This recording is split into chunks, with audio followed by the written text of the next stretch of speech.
Bonjour tout le monde, bienvenue dans un nouvel épisode. Moi c'est Delphine de la chaîne Minutie et compagnie et aujourd'hui je vais vous parler du salon Création et Savoir-Faire, le CSF, qui s'est déroulé la semaine dernière à Paris, porte de Versailles. Donc dans ce salon on retrouve plein de créateurs et créatrices sur le thème de la couture, du tricot et des loisirs créatifs en général. Donc on retrouvait des vendeurs de laine, de tissus et d'autres accessoires dérivés comme des boutons, également de la peinture, tout ce qui tourne également autour du dessin. Donc j'ai essayé de vous filmer du mieux que je pouvais un peu l'ambiance, les différents stands pour vous faire voir comment ça se déroule, les jolies choses qu'on y trouve. J'y suis allée en semaine afin d'éviter la foule du week-end avec ma maman.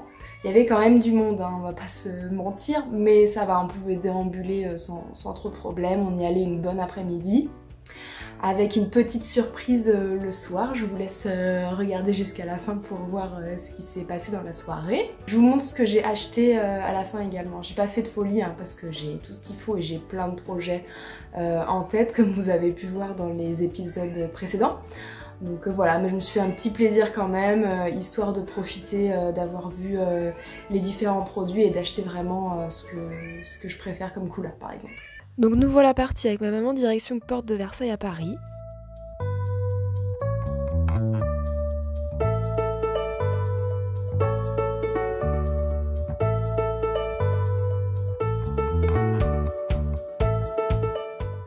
C'est la première fois que je me rendais au parc des expositions, c'est énorme comme surface. Mais très bien indiqué, donc on a trouvé tout de suite. Nous sommes arrivés vers 1h30, donc pas de queue pour rentrer, on n'a pas perdu de temps. Voici les premières images à l'entrée. Nous avions étudié le plan la veille, mais pas si simple de s'y retrouver une fois dedans. Les petits présentoirs à l'entrée donnent déjà bien envie. On a la présentation des patrons et tissus de Super Bison, à côté des produits cousettes, un petit aperçu d'une des allées. Nous avons pu admirer les tableaux réalisés avec la méthode du pouring. Ma maman étant très intéressée par ça, il y aura un extrait d'une démo plus loin dans la vidéo. Il y avait plusieurs ateliers auxquels nous pouvions nous inscrire, là ça devait être de la gravure sur verre. Il y avait également des démonstrations de techniques de couture entre autres, sur les différents stands de la plateforme de cours en ligne Artisan. Tout était filmé et retranscrit en direct sur YouTube, je vous insère un petit i en haut vers leur chaîne si vous désirez aller voir ça. Voici un très joli calendrier de l'Avent en carton recouvert de papier à motifs fleuris, magnifique. Voici le stand Bohin qui était plutôt grand mais il y avait toujours beaucoup de monde, j'ai pas pu tout voir hélas. Il y avait des stands de laine teinte à la main, c'était magnifique. Gros coup de cœur pour la créatrice de la marque Camélire qui réalise des objets en porcelaine. Il y avait des boucles d'oreilles, des assiettes, des boutons, des colliers. Je vous insère le lien vers sa boutique en ligne dans la description.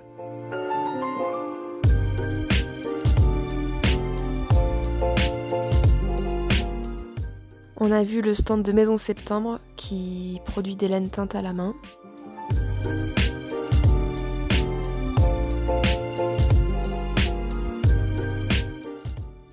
Donc chez Eline Hélène, c'était vraiment chouette de pouvoir se rendre compte des matières et des couleurs de ces jolis produits. Encore des écheveaux de laine, désolée mais je les trouve tellement beaux.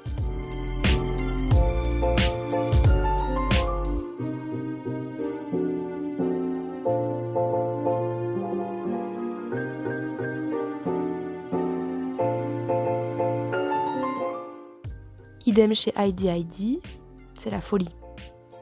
Nous voici arrivés sur le stand de Maison Fauve dont j'adore les patrons. C'était l'occasion de voir les pièces réalisées grâce à leurs patrons. Il y avait également Patron les BG, Ikati qui créait des patrons pour enfants. Nous pouvions essayer les feutres sur le stand Tomboy et j'ai découvert les feutres aquarellables, ça a l'air top.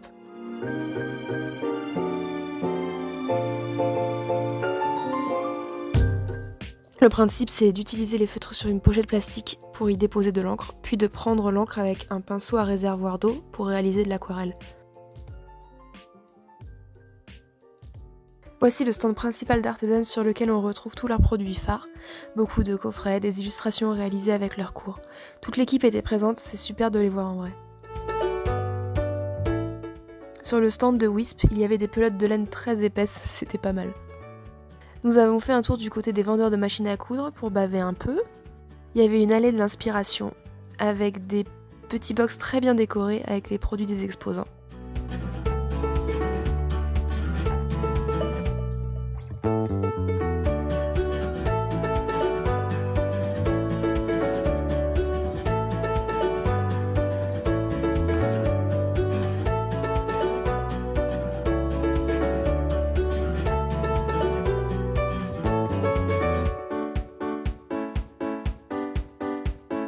Nous avons pu admirer les jolis tissus de chez Cousette, il y avait du choix.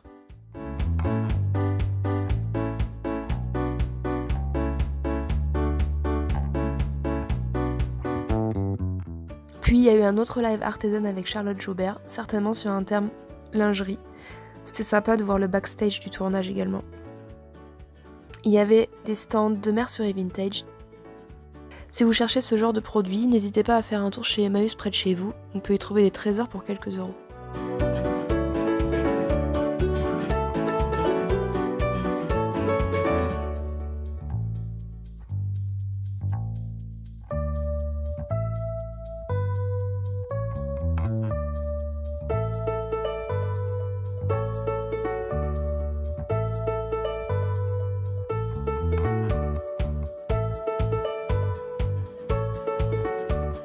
Nous avons croisé Anna, la créatrice de Patron de Tricot, qui faisait la promotion de son dernier livre Tricoté en couleur.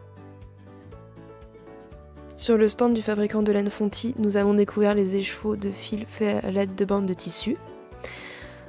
Assez spécial mais intéressant. Et j'ai enfin pu me rendre compte de la texture de leur laine filée dans la Creuse. Il y avait du choix.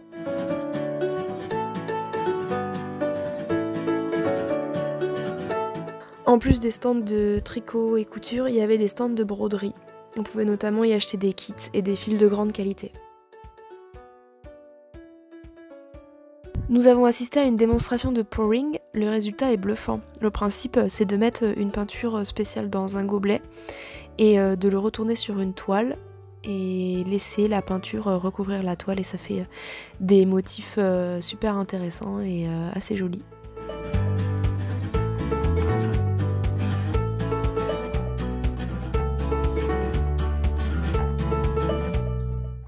Voici un petit aperçu de la grandeur du salon vu du haut.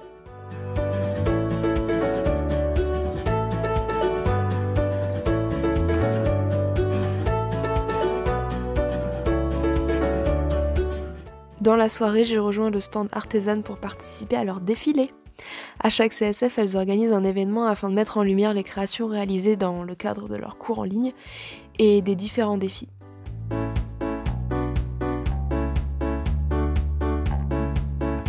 Puis nous avons rejoint Charlotte Jobert afin qu'elle nous place et nous explique comment allait se dérouler l'événement. Nous étions une bonne vingtaine.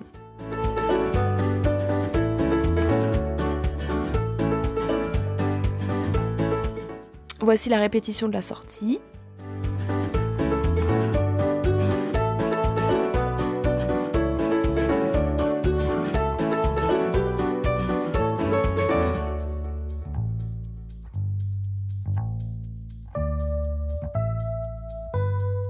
Donc ma maman a filmé gentiment tout l'événement. Donc là c'est le devant de la scène. C'était un peu l'effervescence. Je suppose que c'est très compliqué d'organiser un événement comme celui-ci. Surtout que le tout était retransmis en direct sur les réseaux. Donc le défilé commence ça avec Marie-Gabrielle qui commente les différentes tenues. Elles sont ravies de vous montrer tout ce qu'elles ont réalisé cette année grâce aux cours, grâce aux tissus, grâce à tout ce qu'on retrouve sur le salon Création Savoir-Faire, grâce à leurs bonnes idées, à leurs superbes inspirations. Bref, c'est parti pour les premières tenues. On va les découvrir une à une.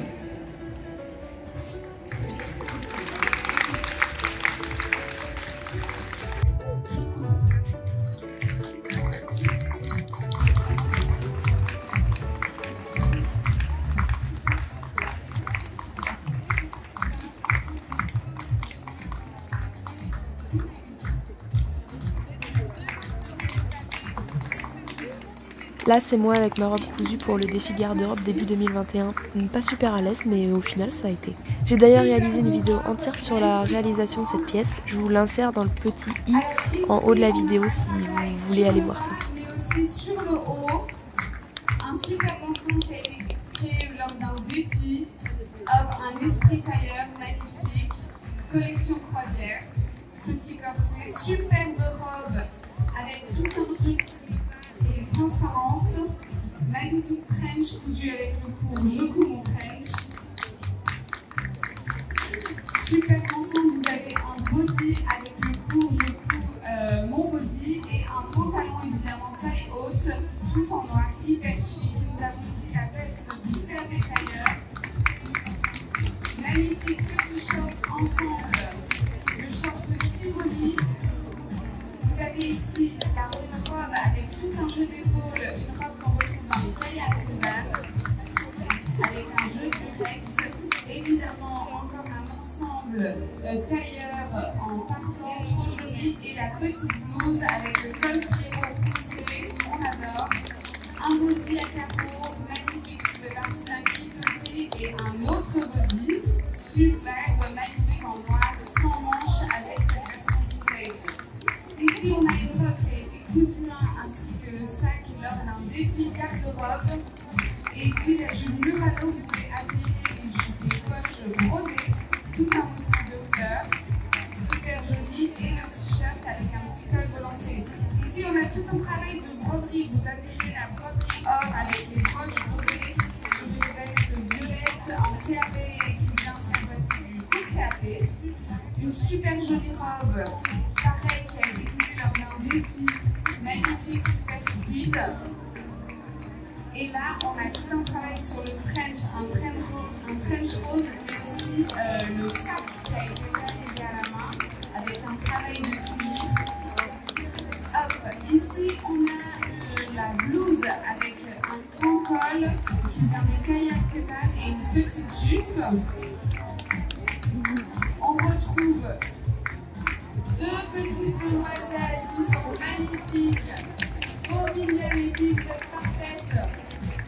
Anna et Philomène, vous portez les robes, du coup, le déguisement enfant. Je couds ma robe de princesse. Et Armelle qui essaie donc de montrer son pantalon qui lui provient des cahiers artisanes. Ici, on a une super jolie robe qui vient aussi des cahiers artisanes, tout en color block. Et on continue avec une blouse blanche qui provient aussi des cahiers artisanes et le pantalon qui l'accompagne. Dans un esprit beaucoup plus estival, on retrouve le maillot de bain, hop, en color block.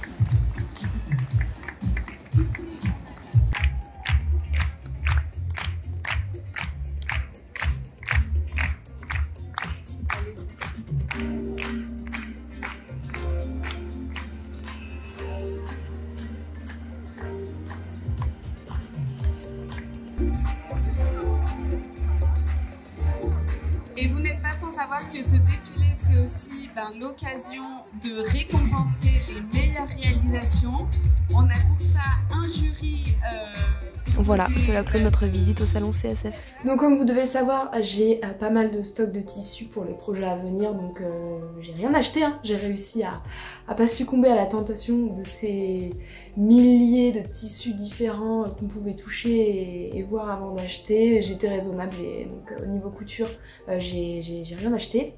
Mais par contre au niveau tricot, un petit peu, parce que franchement, on va pas se mentir, en hiver, moi j'ai pas trop envie de coudre plus que ça. Enfin en ce moment, je sais pas, ça m'attire pas le soir là quand je rentre du travail, il fait nuit, j'ai pas envie de me concentrer pour coudre des pièces, voilà. J'espère que voilà, ça va revenir rapidement. Donc ce que j'ai acheté, ça tient dans une main, dans deux mains disons. Voilà, j'ai acheté du coup deux pelotes de laine de chez Fonty. Donc de la laine française, il me semble, qui est au moins filée et mise et conditionnée en creuse. Donc la Nimbus, parce que j'aimerais me faire des mitaines. J'en avais fait l'année dernière, je vais vous les chercher pour vous les montrer. Voilà, donc j'avais fait ces petites mitaines là, il y a pile un an il me semble, c'était courant novembre-décembre 2020. Je pense. Donc voilà, avec de la laine de chez... je sais plus. Je sais pas si j'avais vraiment tout mis sur Ravelry à l'époque. Voilà, et je vous mettrai le nom du patron en bas aussi, ou dans la description.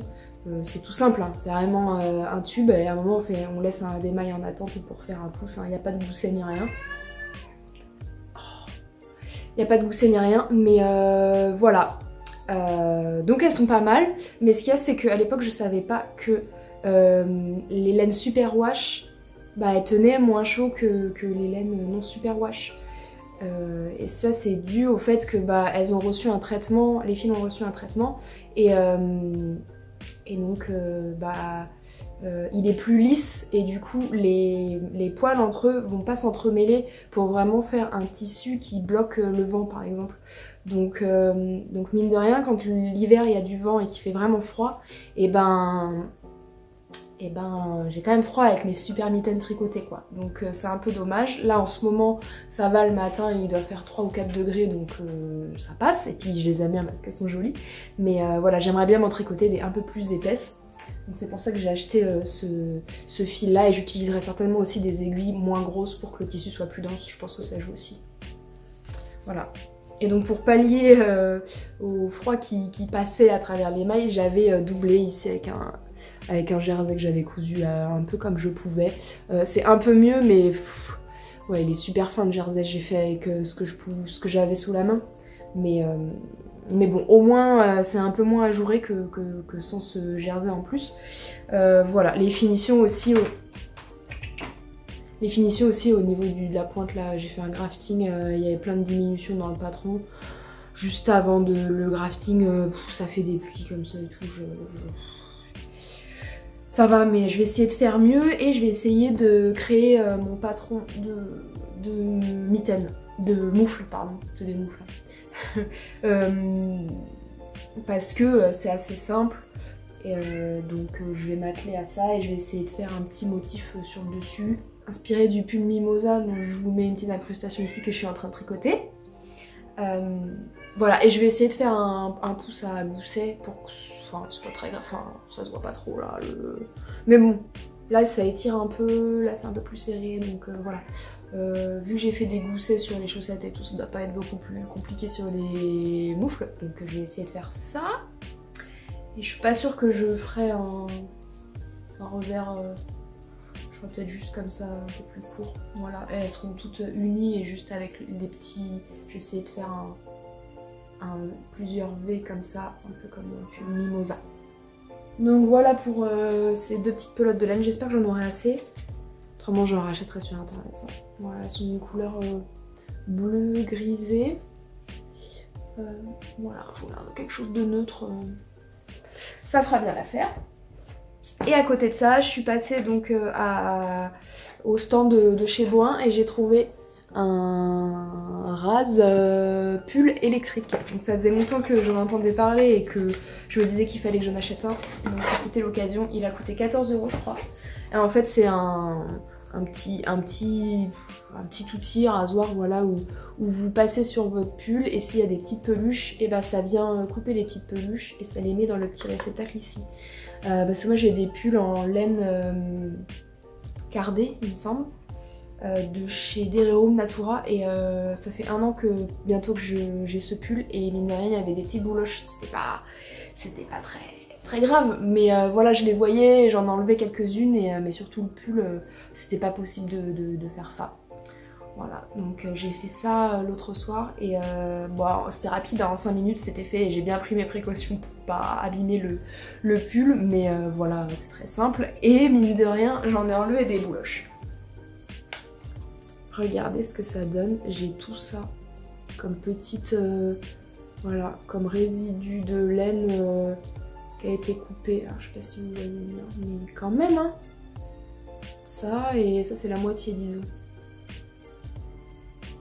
Ça en fait de la bouloche. Donc voilà, super contente de cet achat. Après, sur les pulls à poil un peu plus long, par exemple celui-là c'est de l'alpaga de chez Drops, la Drops Air. Il y a des bouloches, hein, vous voyez là, un petit peu en dessous là aussi. Mais vu que c'est une laine à poil long, D'après moi, faut pas passer le rasoir dessus parce que tous les petits poils là qui font un petit halo, ils vont être coupés par ça, non? Enfin, je sais pas. Dites-moi ce que vous en pensez en commentaire parce qu'il y a quand même des bouloches que je pourrais enlever. Hein. Enfin, c'est pas très gênant, mais je les vois quoi. Ça fait pas très net, mais je me vois mal passer ça dessus. Donc ouais, dites-moi si c'est une bonne idée, une mauvaise idée. Dans le doute, je le fais pas. Mais ou s'il y a d'autres solutions à part un rasoir comme ça. Ah, j'ai oublié de vous dire, le pull que je porte, c'est le pull Aosta Sweater de The Knit Pearl Girl que j'avais fait au début de l'année. Mais je crois que je m'avais jamais parlé dans un podcast. Voilà, en laine Drops Air. Ouais, c'est ça, en alpaga et soufflé, je crois que c'est ça que ça s'appelle comme ça.